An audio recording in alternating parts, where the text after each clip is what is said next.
दाइम रिदा को कहता है कि आंटी हॉस्पिटल में एडमिट है, उनकी तबीयत खराब है, तुमने बताया भी नहीं, ये तो अचानक ही मुझे पता लगा है।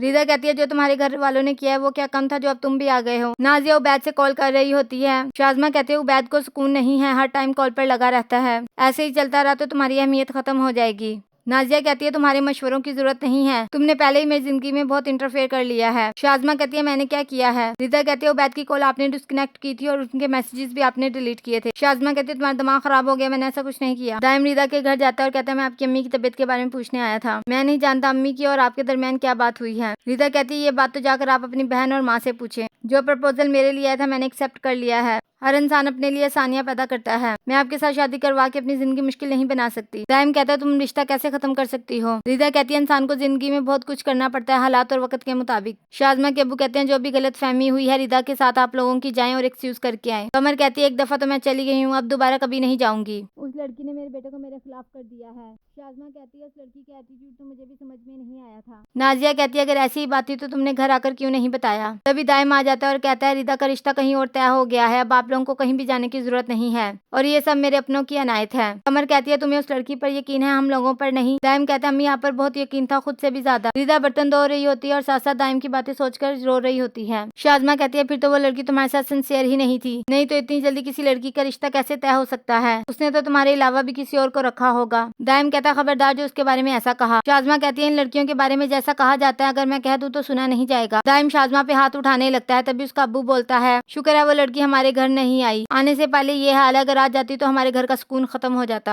हरीम अपनी भाभी को बताती है कि हम जब भी खेलते थे ये दोनों भाई चीटिंग करके मुझे हरा देते थे। फान कहता है नहीं इसे खेलना ही नहीं आता। तभी वहाँ पर जीशान आ जाता है। जीशान कहता है चलो आओ तुम्हारे साथ गेम खेलते हैं। शाज़मा कहती है क्या बच्चों वाली गेम खेलकर टाइम वेस्ट करना है। हरीम कहती है प्लानिंग बनाकर लोगों की जिंदगी बर्बाद करने से बेहतर है गेम खेल लिया जाए।